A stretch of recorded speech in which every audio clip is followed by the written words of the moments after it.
to get your planets to work for you.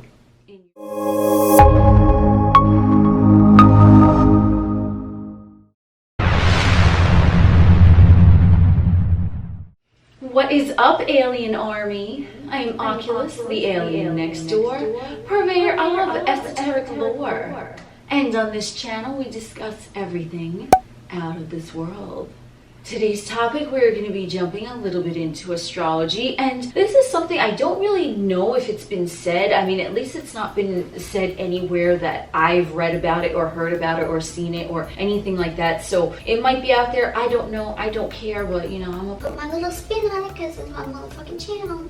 And this is in regards to how to make your planets, celestial bodies, work for you in your natal chart. So it's really important to understand the function of each of the aspects, because different presentations are going to show themselves to you in your 3D realm experience, and the natal chart as your personality is going to most naturally react or respond in whatever area that planet governs. So let's say when you're in a situation that is you're involved with someone emotionally, and perhaps it's a relationship, right? You're not going to necessarily look to the planet Neptune to really function there, because Neptune is more of an ethereal, dreamy type of psychic illusionist type of planet. Whereas in the area of relationships, you're going to want to look at the moon, you're going to want to look at the Venus, the Mars for like sexual shit, the Mercury for communication. You're going to want to look at that. So if you are dealing with something that is a career or a business perspective, what you're going to want to do is look at the 10th house. You're going to want to look at Saturn. Yes, you want to look at Saturn for career shit, okay?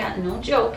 And you might want to look at Mars, let's say how you exert your drive to go after your goals, things like that. So if you see what I'm saying with this, you don't necessarily need your sun sign to work for you in the area of your emotions, okay? Because the moon governs emotions, right? So all of the celestial bodies in the chart have a specific purpose. So when you really narrow down the aspects and of course the house placements, especially with the outer planets in your chart, you can pick and choose whatsoever energy of the planet or celestial body to call upon in the moment when it behooves you to do so. So if I'm in a situation where it's like a career type of thing, I'm gonna be listening to Saturn. I ain't gonna be necessarily listening to Uranus. I mean, I might be, Uranus is kind of, he's a wild card, so he can kind of pop up, especially if he has like a whole bunch of aspects and shit. But I think you get what the fuck I'm saying here, right? Like if I'm dealing with someone in a relationship context, I'm not gonna necessarily look at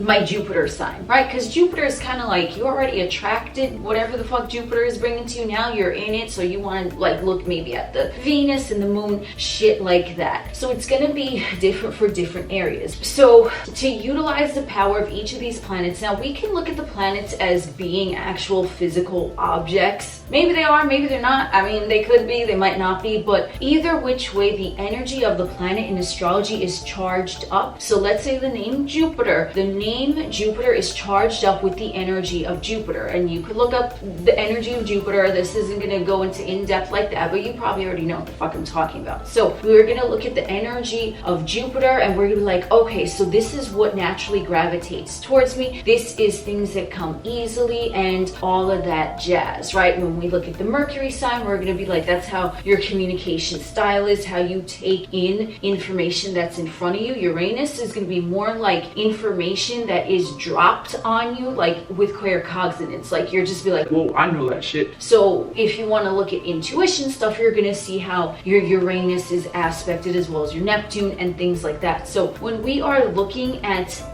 the whole of the planets, there is some benefit, at least in my experience from what I've witnessed, of calling upon, of conjuring up the characteristics of the name of whatsoever celestial body that governs the area that you are dealing with now. So for example, in a business setting, I'm going by Saturn. I'm listening to him. I'm gonna say, Lord Saturn, you let me know what to do right here. You the boss. If I'm in a relationship setting, I'm like, moon sign, feel? I don't know what I'm feeling. Let me ask my moon. So there is going to be a whole bunch of different areas that you can look at. When you are in a situation of business and you know, let's say the aspects of your Saturn, the house placement of your Saturn, the sign of your Saturn, you know what is going to work for Saturn, and then you call upon what is working for Saturn in your chart, and you call it out into bringing fruition into your 3D realm experience. Let's say that you have your Saturn and your Saturn is conjunction your moon, and you have that in the first house. So this is going to be something that is going to work totally different than if you have Saturn square your Neptune and Saturn is in the 5th house. There's going to be differences. So to get each planet, celestial body to work really effectively for you, I would suggest seeing how the planets operate in your chart. What planets do they get along with in your chart? And I mean get along with if they have an aspect to it. I'm not counting, oh, a square means they don't get along. No, they get along. They just get along differently than a fucking trine, okay? But they all get along, okay? We're all fucking friends here. They all work together, but in different ways. So if you have, let's say, Mercury, and you have Mercury trine your moon, you are going to be in situations where, like a relationship or your emotions or your feelings, Mercury also is going to have influence over that moon sign. But if the moon has no aspect to Mercury, and the moon, let's say, is, I don't know if anyone even has standalone planets. I've never, I mean, I haven't so far seen a chart that has standalone planet, but let's say the moon has no aspects in your chart. Guess what? This is a weird example because actually, in my view, if a planet, a celestial body is standing alone in your chart, it's gonna like carry more weight because it's kind of chilling there by itself, like what's up, what's up, what's up. It's gonna be functioning differently. Now it's not gonna be influenced by Mercury, it's gonna be stronger and more potent. Or if, let's say, your moon was conjunction your midheaven, now you're more apt to be someone who can be visibly emotional rather than if your moon was in like the 12th house, which is more hidden with the emotions. So when you understand the aspects of house placements and you see that, now you can look at your chart and whatsoever situation, let's say in a business career setting, and you're listening to Saturn, but Saturn and your Mars are in communication with each other in your chart. Now it's like Saturn is there, but Mars is working with Saturn. And then these are going to be the best ways for you to express yourself naturally in that area. And the whole purpose of this video is, of course, like there can be knee-jerk reactions and things like that, but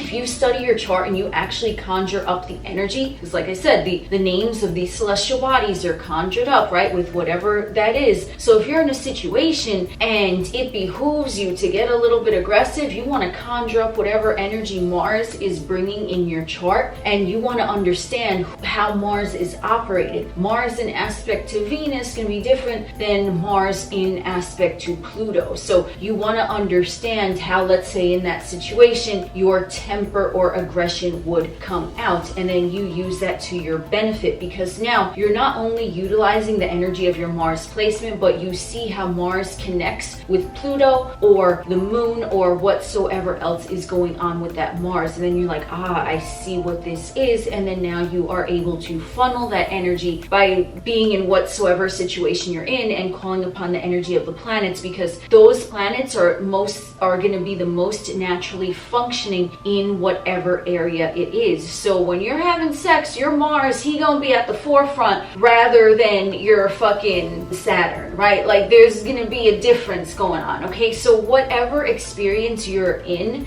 bringing in the qualities that you wish to impart on that situation, interact within that situation, the aspects to your planets, the house placements, that's actually gonna help you out, because now you understand how they work. They're functioning naturally. It's not like you're trying to be assertive in a business situation with your moon sign, which doesn't even know necessarily what assertive means unless it's in an emotional state, not necessarily in like a physical, we need to get this done in the 3D state, right? Like you're not gonna necessarily bring your Venus into your business or career sector, because Venus can be a little bit people pleasing, right? Whereas if you want to bring your Mars into a business setting, that would be a totally different energy, especially if your Mars is in connection with your Saturn. But if Saturn is in connection with Venus, Saturn is going to want to govern the area where your career is, but you have to take into consideration that Venus is not as dominating as Saturn, so it would behoove you to maybe have a more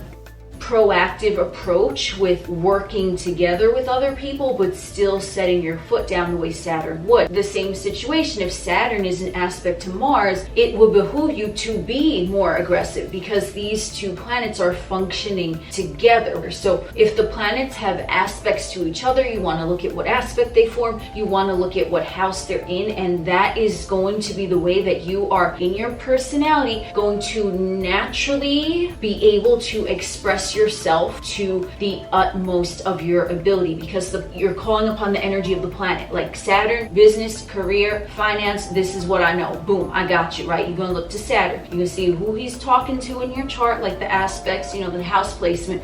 This is how Saturn behaves. If you're in a fucking relationship, how do you behave in a relationship? You're going to want to look at Venus, because that's how you're going to outwardly behave in your personality. So you want to see what planets are linking up with Venus in your chart, because then you're going to be able to call upon that in your relationship sector. That's what I got for you today. I am Oculus, the alien next door. We will chit chat again soon.